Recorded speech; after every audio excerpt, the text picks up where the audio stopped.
앉아서 할까요? 네.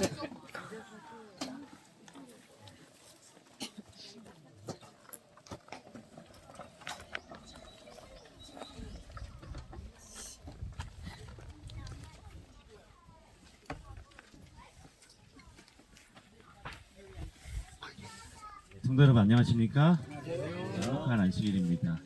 오늘 이렇게 야외에 나와서 더 행복하고 기분이 더 좋은 것 같습니다. 이 5월은 참 실록의 계절이죠. 이렇게 야외 예배로 나와서 보니까 이곳에 부는 바람과 또 주변에 보이는 푸른색 나무들의 그 잎사귀들의 그 모습들이 정말 다 하나님의 사랑을 속삭이는 것 같습니다. 그래서 숨 쉬는 것마저도 굉장히 편안한 그런 느낌 같고 모든 게 다 하나님의 음성같이 들리는 것 같습니다. 예, 오늘 제가 최근에 우리 인터넷에서 본 건데요. 뇌신경 과학자들이 연구를 해보니까요. 우리 뇌세포가 이제 20대 이후에 줄어든다고 해요. 그런데 20대 이후에 줄어들지만 또 90대까지도 새롭게 생성될 수 있다라고 합니다. 그래서 언제 그 뇌세포가 왕성하게 만들어지나 보았더니 연구자들이 봤더니 숨이 턱끝까지 차오르게 운동을 하거나 차가운 물로 깜짝 놀라게 샤워를 할 때, 그럴 때 이 뇌세포가 왕성하게 만들어진다라고 하는 연구 결과가 있었습니다. 이렇게 극한의 자극이 주어질 때 뇌가 깨어난다라고 하는데, 저는 오늘 이곳에 앉아 계신 여러분들의 모습을 보면서 그 학자들이 모르는 진짜 비결을 좀 생각해 보게 되었어요. 뭐냐면 바로 창조주 하나님을 기억하고, 우리가 온전히 창조주 하나님을 기억하고 그분의 품 안에서 안식을 누리는 이 안식일이야말로 우리의 영혼과 육체를 완벽하게 살려낸다라고 하는 것을 알게 되었습니다. 어떤 세상의 치열한 운동이나 또 차가운 물줄기보다도 하늘로부터 또 이 숲속에서 새롭게 쏟아지는 그 하나님의 은혜가 오늘 우리 성도님들의 마음과 믿음을 새롭게 할 줄로 믿습니다. 오늘 우리의 굳어졌던 마음의 세포들이 부드럽게 깨어나고 또 하나님을 향한 첫사랑의 감격이 벅차오르기를 예수님의 이름으로 간절히 축원합니다. 오늘 우리가 함께 나눌 말씀은요, 성경 레위기 26장에 기록된 약속입니다. 레위기 26장이 너무 길기 때문에 제가 좀 26장을 좀 발췌해서 좀 읽어드리도록 하겠습니다. 26장 2절부터 쭉 그 뒤에 있는 그 내용들을 조금 제가 중요한 부분만 좀 잘라서 42절까지 있는 말씀을 제가 읽도록 하겠습니다. 너희는 내 안식일을 지키며 내 성소를 경외하라. 너희가 내 규례와 계명을 준행하면 내 마음이 너희를 싫어하지 아니할 것이며, 그러나 너희가 내게 청종하지 아니하여 마음에 내 법도를 싫어하여 내 모든 계명을 준행하지 아니하며 내가 아브라함과 맺은 내 언약을 기억하고 그 땅을 기억하리라. 굉장히 긴 부분이지만 제가 짧게 좀 줄였습니다. 방금 우리가 읽은 이 말씀 속에는 수시로 넘어지는 우리의 연약한, 우리를 향하신 하나님의 애절한 사랑의 고백이 담겨 있습니다. 우리가 흔히 레위기라고 하면은 굉장히 딱딱하다라고 생각하죠. 복잡한 어떤 제사법과 율법들이 적혀있기 때문에 우리가 성경을 읽다가 가장 많이 포기하는 책이기도 합니다. 그런데 여러분, 이 레위기가 쓰인 배경을 알고 나면 이 책이 얼마나 은혜스러운 말씀인지 몰라요. 출애굽기 마지막 장에 보면 성막이 완성됩니다. 그런데 하나님의 영광이 너무나 압도적이라 이 위대한 지도자였던 모세조차도 들어갈 수가 없었어요. 거룩하신 하나님과 죄인인 인간의 차이가 너무나 컸기 때문이죠. 아무도 감히 하나님 곁으로 나아갈 수 없을 때 친히 해결책을 주신 은혜의 책이 바로 이 레위기입니다. 어린 양의 피를 통해서 내게 나오라고 이렇게 초청하시는 것입니다. 그래서 레위기가, 여러분, 우리가 거기에 율법이 적혀있고 뭐 딱딱한 이야기가 적혀있지만 단지 그것이 우리를 얽매는 답답한 규칙이 아니에요. 우리를 사랑하셔서 당신 곁으로 부르시는 하나님의 따뜻한 초청장이고 사랑의 편지인 것입니다. 오늘 제가 함께 나눌 말씀의 제목은 미운정 고운정 십자가의 은혜입니다. 여러분, 요즘에 뉴스를 보면 마음이 어떠세요? 심란하죠? 지구촌 곳곳에서 들려오는 이 전쟁과 다툼 소식에 우리의 마음이 참으로 무겁습니다. 저마다 어쩔 수 없는 선택이었다고 합리화하고 또 서로를 미워하는 안타까운 모습들이 가득한 요즘 세상입니다. 그리고 이 전쟁은 많은 사람들의 생명을 빼앗아가는 비극적인 일이죠. 그런데 그 모든 다툼과 비극의 밑바탕을 들여다보면 결국은 진실한 사랑이 메말랐기 때문입니다. 서로를 품지 못하고 깊은 상처만 남기는 것이죠. 오늘 우리의 삶, 우리의 평범한 그 일상이 팍팍한 이유도 이와 같습니다. 우리의 어떤 돈이 부족해서가 아니라 사랑이 부족해서라는 그 이유를 발견하게 되는 것이죠. 아무리 좋은 집에 살아도 그곳에서 맨날 싸우면 어떨까요? 행복하지 않을 것입니다. 가족 간에 따뜻한 사랑이 없다면 그건 지옥과 같은 것이죠. 반대로 이 비바람만 피하는 작은 단칸방이라도 아껴주는 가족이 있다면 그것은 곧 천국이 되는 것입니다. 그래서 오늘 성경이 우리에게 가르쳐주는 진리의 결론은요, 다른 어떤 거창한 것이 아니라 오직 사랑이라고 하는 것을 우리에게 알려주고 있습니다. 온 마음을 다해서 하나님을 뜨겁게 사랑하고 또 내 곁에 있는 이웃을 내 몸처럼 보듬어주고 사랑하는 것, 그것이 우리의 바른 신앙생활이고 율법의 완성이라고 하는 것입니다. 오늘 여러분 스스로에게 조용히 한번 자문해 보세요. 나는 지금 진심을 다해서 하나님을 사랑하고 있는가? 하나님이 허락하신 가족과 직상교회 이 모든 성도님들이 예수님의 십자가 사랑으로 예수님의 십자가 사랑을 품고 있는가? 한 미국의 심리 상담 협회에서 이 어린 아이들에게 사랑이 무엇이냐고 물었습니다. 아주 어린 아이들에게 5살, 6살, 7살, 8살 이런 아이들에게 사랑이 뭐냐고 이렇게 물었습니다. 그래서 7살 카렌이라고 하는 이 아이가 이렇게 대답했어요. 누군가를 사랑하게 되면 눈썹이 이렇게 위아래로 움직이고 눈동자가 밤하늘의 별처럼 반짝반짝 빛나요. 이런 말을 했습니다. 누군가 사랑하면 그 사람 보면 이 눈썹이 막 이렇게 위아래로 이렇게 하면서 눈이 반짝반짝 한다는 겁니다. 참 예쁜 대답이죠. 지금 옆에 있는 분들을 바라보시고 눈썹을 위아래로 움직이시면서 반짝반짝 한번 쳐다보십시오.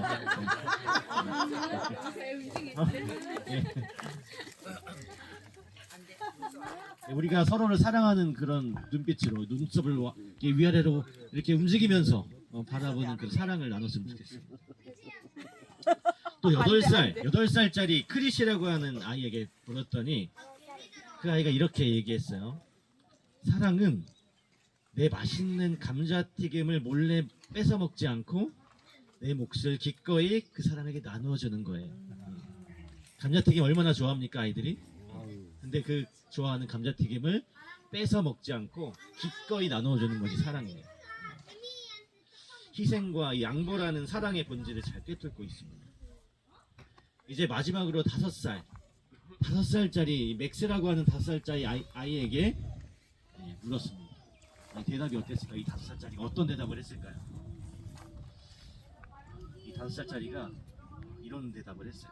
하나님은 십자가의 아픈 못들을 다 뽑을 수 있었지만 나를 구원하기 위해 끝까지 참으셨어요.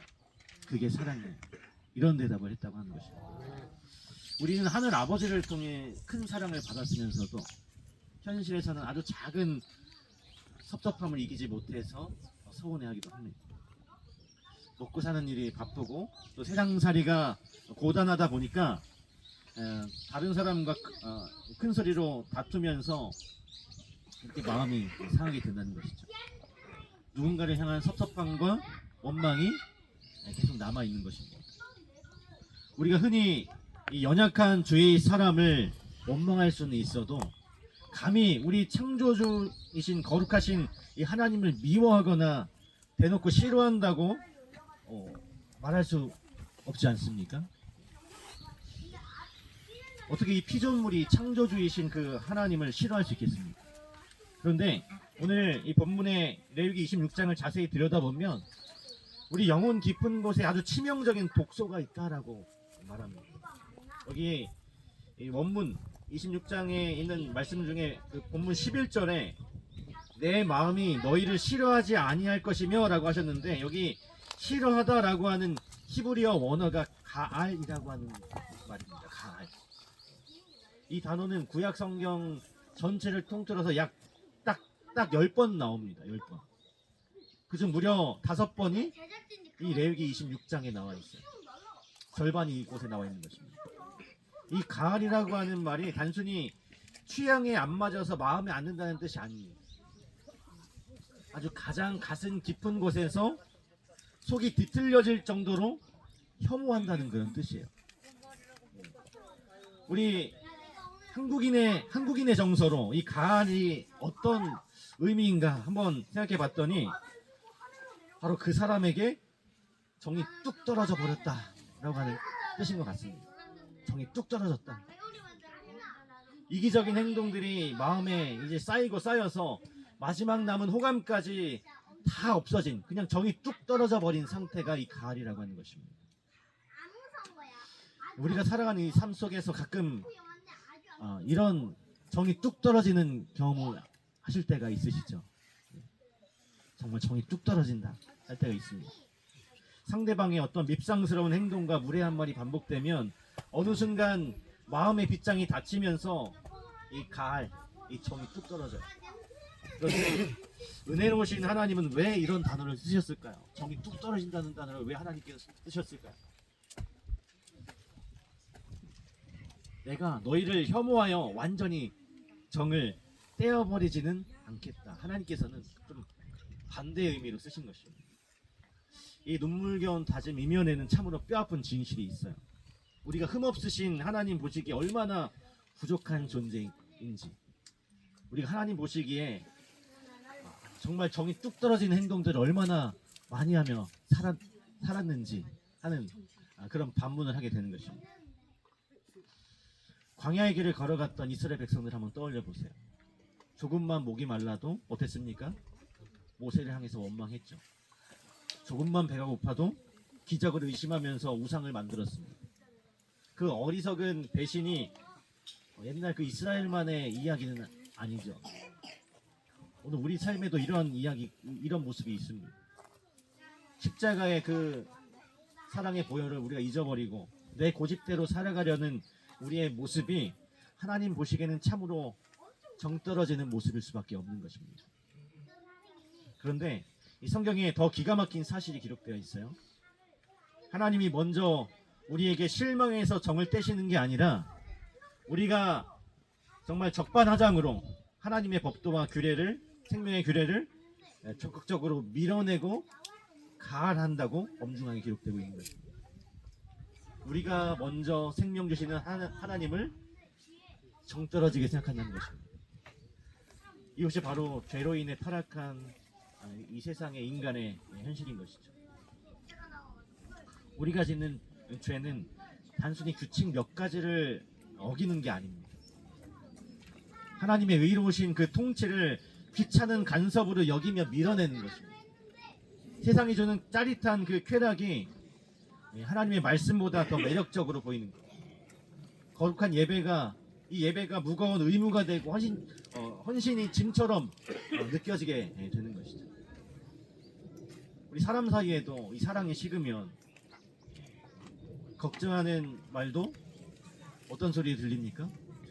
잔소리로 들리는 것입니다.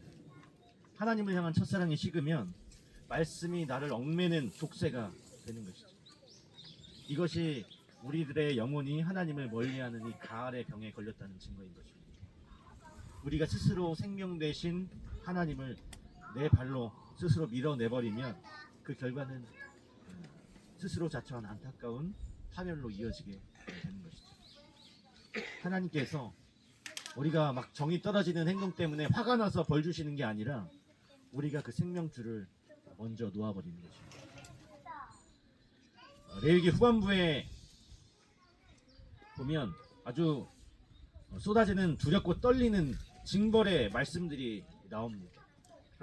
그런데 그것이 이 복수하듯 무자비하게 내리시는 그 하나님의 분노의 채찍질이 아니에요. 생명이신 하나님과의 관계가 무너지면 나 자신과의 관계도 무너집니다. 하나님 안에서 나를 사랑하지 못하게 되는 것입니다. 그래서 이웃의 허물도 품지 못하는 것이죠. 남의 허물을 품지 못하는 겁니다.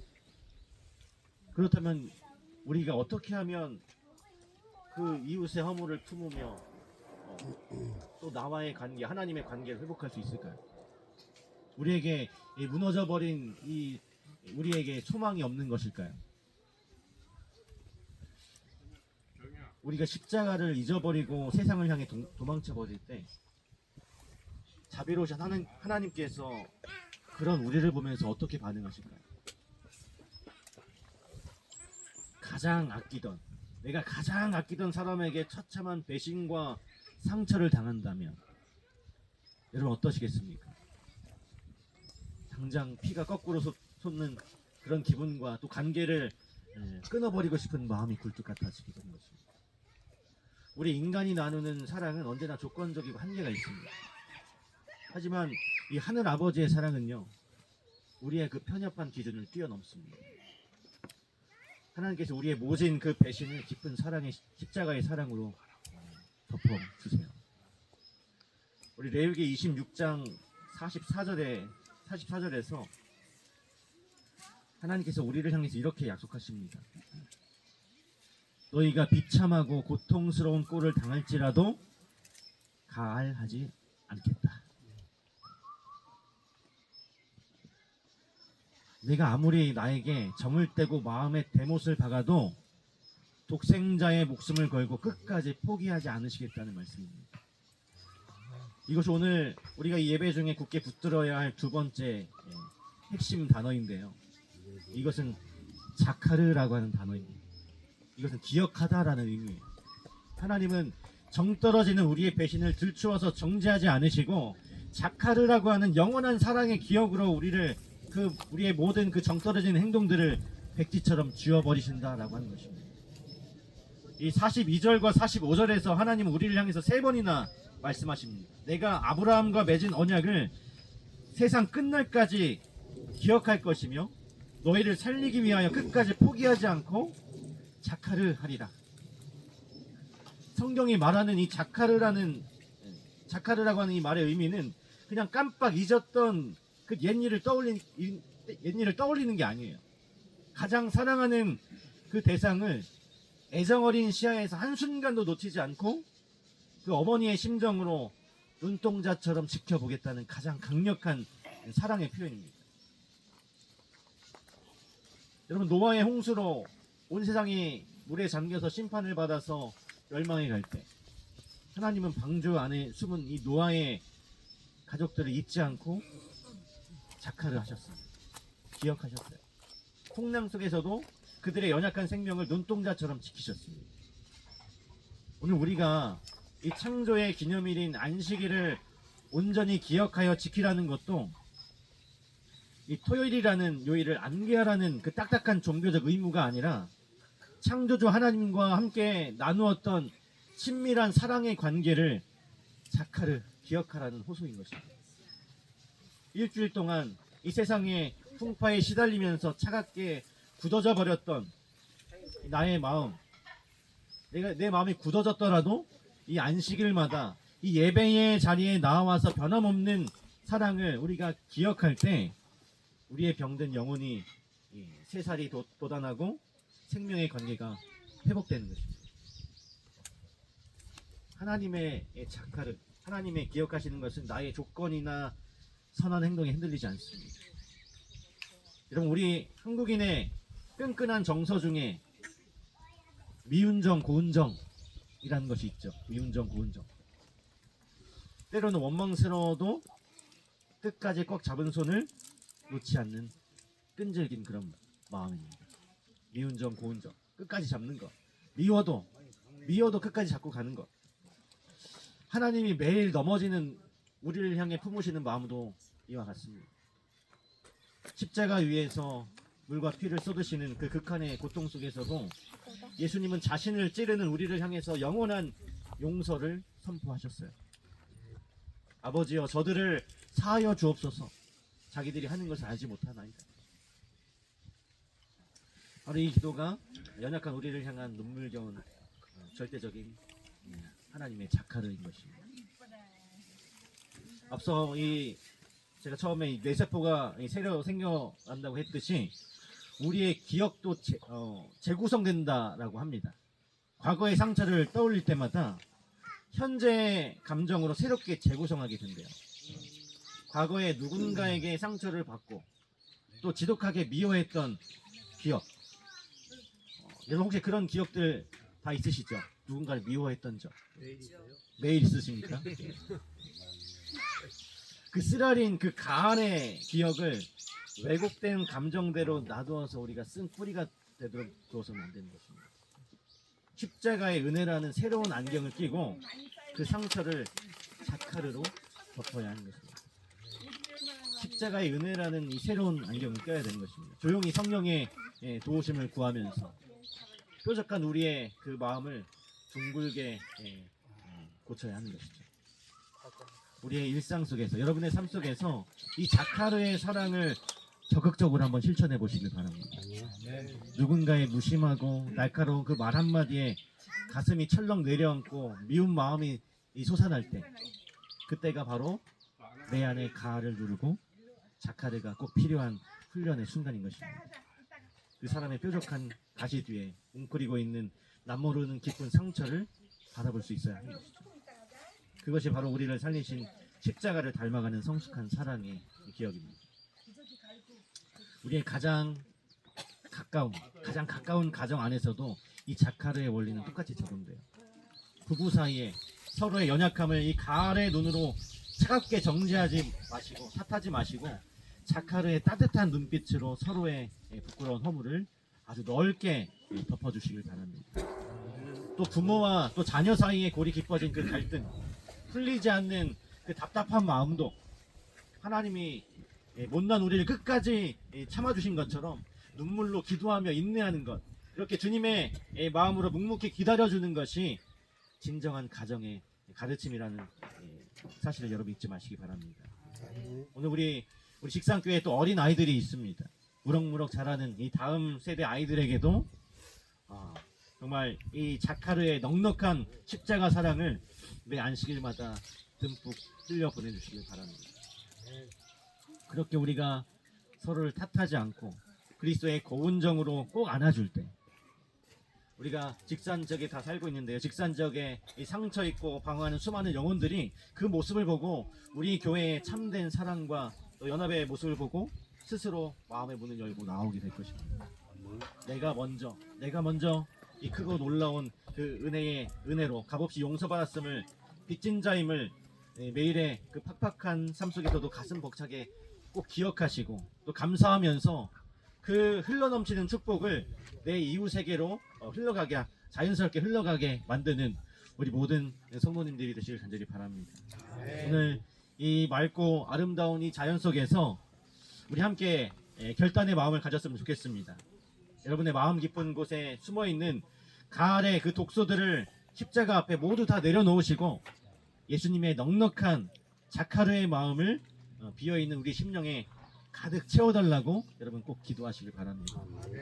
나를 결코 포기하지 않으시는 그 하나님의 그 숭고한 십자가의 사랑을 매일매일 기억하시면서 우리도 내 곁에 있는 가족과 성도들을 넉넉한 마음으로 보듬어주고 품어줄 수 있는 우리 모든 직산교회 성도들 되기를 간절히 바라면서 오늘 말씀을 마치도록 하겠습니다.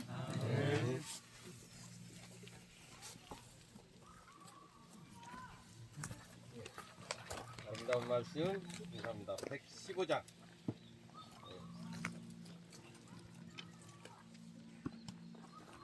다 같이 기립하셔서 하시고 기도하고 어쨌든 기립해야 될 것 같아서 기립하시고.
살아계신 하늘에 계신 아버지 하나님, 이 맑고 아름다운 숲속에서 우리 직산교회 가족들이 모여 예배하게 하시니 감사합니다. 십자가의 은혜를 잊어버리고 또 이웃에게 정을 떼며 밀어냈던 우리의 부끄러운 죄를 온전히 용서하여 주시고 온난 우리를 끝까지 품어주시는 사랑에 깊이 감사하는 우리 모두가 되게 하여 주시옵소서. 우리 마음속의 섭섭함과 미움의 모든 마음을 십자가 앞에 다 내려놓게 도와주시고 또 우리의 가정과 교회 안에서 서로의 허물을 너그럽게 덮어주면서 끝까지 안아주는 주님의 따뜻한 마음이 우리의 마음 가득 채워질 수 있도록 주님 도와주시옵소서. 다가오는 새로운 한 주간의 삶 속에서도 우리를 눈동자처럼 지키시는 주님의 시선을 기억할 수 있도록 도와주시고 세상을 이기는 참된 평안과 승리를 우리에게 허락하여 주시옵소서. 우리를 영원히 사랑으로 기억하시고 끝까지 품어주시는 우리의 구원자 되시는 예수님의 이름으로 간절히 기도합니다. 아멘.